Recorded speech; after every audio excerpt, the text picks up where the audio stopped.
சென்னை தீவுத்திடலில் மறைந்த தலைவர் விஜயகாந்தின் உடலானது பொதுமக்களின் அஞ்சலிக்காக வைக்கப்பட்டிருக்கக்கூடிய சூழலில் அந்த காட்சிகளை தொடர் நேரலையாக நாம் பார்த்து கொண்டிருக்கிறோம். செய்தியாளர் பாரி கார்த்திக் அங்கிருந்து தகவல்களை வழங்கி வருகிறார். தொடர்ந்து நம்முடைய செய்தியாளர்கள் அங்கு என்ன நடக்கிறது என்பதை நமக்கு தெரிவித்துக் கொண்டிருக்கிறார்கள். தற்போது பாரி கார்த்திக் இணைப்பில் இருக்கிறார். பாரி கார்த்திக், பொதுமக்களுடைய அஞ்சலிக்காக தலைவர் விஜயகாந்தின் உடலானது அங்கு வைக்கப்பட்டிருக்கக்கூடிய சூழலில் என்னென்ன ஏற்பாடுகள் அங்கே செய்யப்பட்டிருக்கு, முழு விவரம் தற்போது வரைக்கும் யாரெல்லாம் அவருக்கு அஞ்சலி செலுத்தி இருக்கிறார்கள், அது தொடர்பான தகவல்களையும் பதிவு பண்ணுங்க. வணக்கம். மறைந்த தேமுதிகவினுடைய நிறுவனரும் தலைவருமான கேப்டன் விஜயகாந்த் அவர்கள் நேற்றைய தினம் உயிர் அடுத்து தொடர்ச்சியாக தமிழகத்திலிருந்து ஒவ்வொரு இடங்களிலிருந்தும் ஆயிரக்கணக்கான தொண்டர்கள் தங்கள் தலைவரை நோக்கி வந்து கொண்டிருக்கிறார்கள். இறுதியாக தலைவரின் முகத்தை ஒரு முறையேனும் பார்த்துவிட வேண்டும் என்ற அந்த ஒரு ஆசையிலே தற்போது தமிழகத்திலிருந்து பல்வேறு இடங்களிலும் தலைவரை நோக்கி துவங்கியிருக்கிறார்கள். தொடர்ச்சியாக நேற்றைய தினம் அவரது உடலானது மருத்துவமனையிலிருந்து இல்லத்துக்கு சென்ற வழியிலும் சரி, இல்லத்திலிருந்து மீண்டும் தேமுதிகவுடைய தலைமை அலுவலகத்துக்கு சென்ற இடத்திலும் சரி, வழிநடுக பல்லாயிரக்கணக்கான பொதுமக்களும் தொண்டர்களும் நின்று கேப்டன் விஜயகாந்த் அவர்களுக்கு இறுதி அஞ்சலி செலுத்தி வந்த நிலையில் தற்போது அவரது உடலானது தீவுத்திடலில் வைத்து பொதுமக்களுடைய அஞ்சலிக்காக வைக்கப்பட்டிருக்கிறது. தொடர்ச்சியாக தீவுத்திடலுக்கு தலைவரின் உடலானது வருகிறது என்று கேள்விப்பட்ட உடனிருந்து தமிழகத்திலிருந்து பல்வேறு இடங்களிலிருந்து புரட்சியாக தீவுத்திடலில் நோக்கி தொண்டர்கள் மற்றும் பொதுமக்களும் குவிய துவங்கியிருக்கிறார்கள். அதன் அடிப்படையில் தான் இன்று காலை 6 மணி முதலே தொடர்ச்சியாக கேப்டன் விஜயகாந்த் அவர்களின் உடலானது தீவுத்திடலின் பொதுமக்களுடைய பார்வையில் வைக்கப்பட்டது. அங்கு தற்போது அஞ்சலி செலுத்தி வருகிறார்கள். ஒரு மனிதன் வாழ்நாளில் எந்த அளவுக்கு உழைத்திருக்கிறான், எதெல்லாம் சம்பாதித்திருக்கிறான் என்பது அவனுடைய இறுதி ஊர்வலத்தில் தெரிய வரும் என்று இலக்கியங்கள் தெரிவிப்பதை தற்போது மெய்ப்பிக்கும் வகையில் நேற்றைய தினம் முதலே கேப்டனுடைய இறுதி ஊர்வலத்திலும் அதே போல அவருக்கு இறுதி அஞ்சலி செலுத்துவதற்கும் தொண்டர்களும் பொதுமக்களும் பல்லாயிரக்கணக்கானோர் தேர்ந்தெடுந்ததை ஆச்சரியமாக பார்க்க முடிந்தது.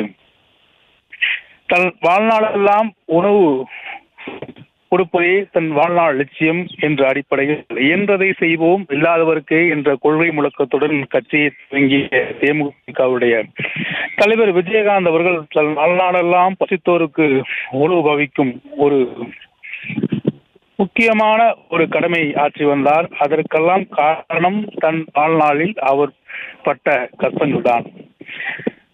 1986 வாக்கில் அவர்கள் பல்வேறு பத்திரிகைகளுக்கு அளித்த பேட்டியின் போது தான் கடந்து வந்த பாதை குறித்தும் தன் உணவு ரீதியாக பல இடங்களில் அவமானப்படுத்தப்பட்டதை குறித்தும் அவர் மேற்கோள் காட்டி பேசியிருந்தார். அதே போல தன்னை புறக்கணித்தவர்களெல்லாம் இன்று தன்னை தலைக்கு மேலே தூக்கி வைத்து கொண்டாடுவதையும் அவர் பேசியிருந்தார். அதன் அடிப்படையிலே தான் எப்படி இருக்க வேண்டும் என்ற ஒரு வழிமுறையோடு தன் வாழ்க்கையை துவங்கிய கேப்டன் அவர்கள் எளிதாக யாரும் அணுகக்கூடிய இடத்தில் இருந்தால் செயலுக்கும் சொல்லுக்கும் நிறைய வேறுபாடுகள் ஊர் மத்தியில் இருந்தாலும் கூட கேப்டனை பொறுத்த வரைக்கும் இரண்டுக்கும் ஒரே நிலைப்பாடுதான். தான் மனதில் என்ன தோன்றுகிறோமோ அதையே வெளிப்படையாக பேசக்கூடிய ஒரு எண்ணம் படைத்தவர். வாழ்நாளில் வாடிய பயிரை கண்டபோதல் வாடினாரே என்று வள்ளலார் கூறியது போல வாடிய பசியோடு என்ற ஒவ்வொரு மனிதருக்கும், தன்னை தேடி வந்த ஒவ்வொரு மனிதருக்கும் பசியாற்றும் கடமையை பேணி காத்து வந்த கேப்டன் அவர்கள் தற்போது நம்மிடையே இல்லை என்பது ஒரு வேதனைக்குரிய ஒரு செயல். தன் வாழ்நாளெல்லாம் போராட்டத்தின் வாயிலாகவே தன் வாழ்க்கையை துவக்கியவர். திரைப்படத்திலும் அவர் எளிதாக வெற்றி பெற முடியவில்லை. அவர் 79 திரைப்படத்துக்குள் உள்ளே வந்த போது கமல், ரஜினி என்ற 2 பெரும் பிம்பங்களுக்கு மத்தியில் தான் அவரால் எளிதாக வர முடியாத ஒரு சூழல் தான் இருந்தது. அவ்வளவு எளிதில் அவர் உள்ளே வந்திருக்க வாய்ப்பே இல்லை. ஏனென்றால் தற்போது இருக்கும் சூழலுடைய ஒரு கடினமான சூழல், ஒரு இறுக்கமான திரைப்பட சூழல் தான் 79, 80 காலகட்டங்களில் இருந்தது. அந்த காலகட்டங்களில் ஒரு நடிகர் இந்த அளவுக்கு வர முடியும் என்பதற்கு முன்கூட்டியே யாரும் வாய்ப்பு கொடுக்க மாட்டார்கள். குறிப்பாக இந்த அளவு கூட திரைப்படங்கள் ஒரு பரந்துபட்ட தன்மை இல்லாத ஒரு காலகட்டத்தில் தான் தன் வாழ்நாளில் திரைப்படத்தில் துவங்கினார். எத்தனையோ அவமானங்கள் மற்றும் எத்தனையோ புறக்கணிப்புகள் மத்தியில் தான் தன் வாழ்நாளை சினிமாவில் துவங்கிய அவர் தனக்கு நேர்ந்தது பிறருக்கு நேர்ந்துவிடக் கூடாது என்பதற்காகவே உணவளிக்கும் அந்த தொண்டை அவர் ஏற்றுக்கொண்டு செய்தார். திரைப்படங்களில் மட்டுமல்ல, தனது அரசியல் பயணத்தின் போது அவர் உள்ளே வந்த பொழுது எளிதாக அவருக்கு இந்த வாய்ப்பானது கிடைக்கவில்லை. ஏனென்றால் அவர் உள்ளே வரும் பொழுது திமுக அதிமுக என்ற இருவரும் ஆளுமைகள் தமிழகத்தில் இருந்தன. குறிப்பாக ஜெயலலிதா கலைஞர் என இருவர் மிகப்பெரிய ஆளுமைகளாக இருந்து வந்தார்கள். அமைப்பு ரீதியாக வலுவாக உள்ள கட்சி திமுக, அதே போல தொண்டர் பலத்தில் வலுவான ஒரு கட்சி அதிமுக. இரண்டு கட்சிகளுக்கும் இடையாக மாற்று சக்தியாக ஒரு கட்சி உள்ளே வந்து வெற்றி பெறுவது அவ்வளவு சாத்தியமில்லை. அதையும் அவர் தனது போராட்டத்தின் மூலமாக எதிர்க்கட்சி தலைவரை வந்து கொண்டு சேர்ந்தார்.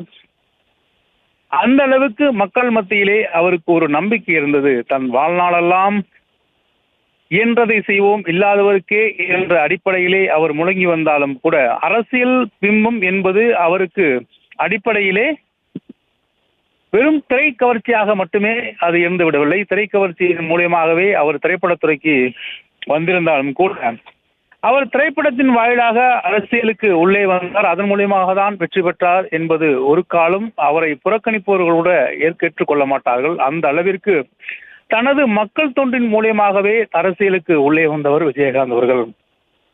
எப்படி 79 காலகட்டங்களில் மிக கடுமையான உள்ள திரை இறக்கத்தில் அவர் உள்ளே வந்து வெற்றி பெற்றாரோ அதே போலதான் தற்போது இருக்கும் இந்த அதிமுக திமுகவும் இடையே அவர்களை குற்றம் சாற்றி தான் இங்கே ஒரு நிலையான இடத்தை அரசியல் பெற்றார் என்பதும் மாற்று கருத்து இல்லை. குறிப்பாக ஒரு மாற்று அரசியல் என்ற ஒரு வலுவான ஒரு முழக்கத்தோடு தமிழக அரசில் உள்ளே நுழைந்த அவர் தன் தொண்டின் மூலியமாக மக்கள் மனதில் நின்றிருக்கிறார். அதன் சாட்சியாகத்தான் நேற்றைய தினம் இருந்த அந்த கடலை போல் இருந்த மக்கள் கூட்டமும், அதே போல இன்றைய தினம் தீவுத்தடலில் கூடிக்கொண்டிருக்கும் கடலை போல் இருக்கும் இந்த மக்கள் கூட்டம். வைகை கரையில் பிறந்த கேப்டனுக்கு தற்போது வங்கக்கடலில் அஞ்சலி செலுத்தி வருகிறார்கள். இது மிகுந்த வேதனையாக அளிக்கிறது. வைகை கரையில் பிறந்த கேப்டனுக்கு தற்போது வங்கக்கடலில் பொதுமக்களெல்லாம் கூடி தன் அன்புக்கு நன்றி தெரிவிக்கும் வகையில், அவர் தொண்டுக்கு நன்றி தெரிவிக்கும் வகையில் கண்ணீர் அஞ்சலி செலுத்தி வருகிறார்கள். தங்கள் தலைவனை காண்பதற்கு தமிழகத்திலிருந்து பல்வேறு இடங்களிலிருந்தும் தற்போது விஜயகாந்தை நோக்கி வந்து கொண்டிருக்கிறார்கள். அதே போல தொண்டர்களுடைய அதிகமாக பொதுமக்கள் தான் இங்கே பார்க்க முடிகிறது. குறிப்பாக அதிக அளவில் பெண்கள் வந்திருந்தார்கள். தங்கள் குடும்பத்துடன் குழந்தைகளுடன் தற்போது இங்கே வந்து கேப்டனை அஞ்சலி செலுத்தி வருவதை நமக்கே ஆச்சரியமாக இருக்கிறது.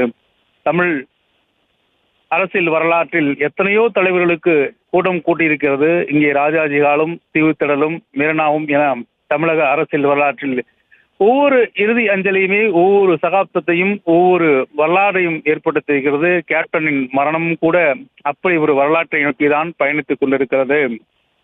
குறிப்பாக இன்றைய தினம் 1 மணிக்கு துவங்குகின்ற அவருடைய இறுதி ஊர்வலத்திற்கு 3000க்கும் மேற்பட்ட காவலர்கள் நியமிக்கப்பட்டிருக்கார் என்று தகவல்கள் தெரிவிக்கப்பட்டிருக்கிறது. கிட்டத்தட்ட 3000க்கும் மேற்பட்ட காவலர்கள் இறுதி ஊர்வலத்தில் பாதுகாப்புக்காக பங்கேற்க இருக்கிறார்கள் என்றால் எத்தனை ஆயிரம் பேர் அந்த இறுதி ஊர்வலத்தில் பங்கேற்க போகிறார்கள் என்பது கூட தெரியவில்லை. 1 மணிக்கு துவங்குகிற அந்த இறுதி ஊர்வலமானது படிப்படியாக கோயம்பேட்டில் இருக்கக்கூடிய தேமுதிக அலுவலகத்துக்கு சென்று அங்கு அவரதுக்கு நல்லடக்கம் செய்யப்படுகிறது. கிட்டத்தட்ட 4:45 மணிக்கு அவரது உடலானது நல்லடக்கம் செய்யப்படும் என்று அறிவிக்கப்பட்டிருக்கிறது.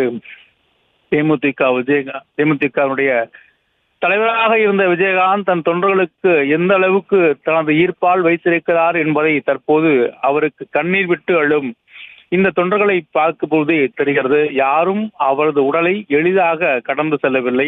ஏதோ வந்தோம், வணக்கம் தெரிவித்தோம் என்று எளிதாக அவரது உடலை கடந்து செல்லவில்லை. ஒவ்வொருவரும் ஒரு கண்ணீர் துளியவை அவர் உள்பக்கத்திலே விட்டுவிட்டுத்தான் சென்றிருக்கிறார்கள். யதார்த்தமாக ஒரு அரசியல் தலைவருக்கு கூடும் கூட்டம் என்பது பெரிய விஷயமாக இல்லை. தற்போது இருக்கக்கூடிய காலகட்டத்தில் கூட்டம் ஒன்றே அரசியல் கூடுவதற்கு வெற்றி வாய்ப்பாக அமைந்து விடாது.